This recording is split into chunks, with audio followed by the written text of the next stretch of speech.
முதல்வர் விஜயின் நடவடிக்கையால் ஆடிப்போன அரசு அதிகாரிகள், அமைச்சர்களுக்கு கடும் எச்சரிக்கை விடுத்த முதல்வர் விஜய்.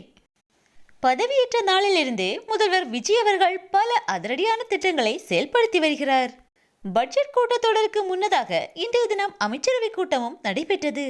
இந்த கூட்டம் தொடங்கியதுமே அங்கிருந்த அதிகாரிகள் அனைவரையும் வெளியே செல்லும்படி அறிவுறுத்தியிருந்தார் முதல்வர் விஜய். அதன் பிறகு அமைச்சர்களிடம் பேசிய முதல்வர் விஜய் அவர்கள், ஊழல் புகாரில் சிக்கினால் அமைச்சர் பதவி பறிக்கப்படும்.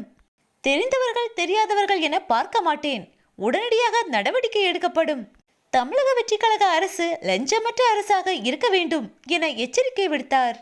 அதோடு அமைச்சர்கள் தங்களுடைய துறை சார்ந்த பணிகளை மட்டும் கவனமுடன் பார்த்து கொண்டால் போதும். பட்ஜெட் கூட்டத்தொடரில் அமைச்சர்கள் திறம்பட செயல்பட வேண்டும் எனவும் கோரிக்கை விடுத்திருந்தார். இப்படி ஒரு முதல்வரை இதுவரை பார்த்ததில்லை என ஆச்சரியமாக பார்க்கின்றனர் அதிகாரிகள். தற்போது அனைத்து அரசு அதிகாரிகளும் லஞ்சம் வாங்க பயப்படுகிறார்கள். அரசு சார்ந்த வேலைகளும் லஞ்சமில்லாமல் மும்முரமாகவே நடைபெறுகிறது. தமிழகத்தில் நல்ல ஒரு முதல்வரை தான் தமிழக மக்கள் தேர்ந்தெடுத்துள்ளனர். தமிழ்நாடு விரைவில் அனைத்து மாநிலங்களுக்கும் முன்மாதிரியாகவே இருக்கும் என்பதில் எந்த சந்தேகமும் வேண்டாம்.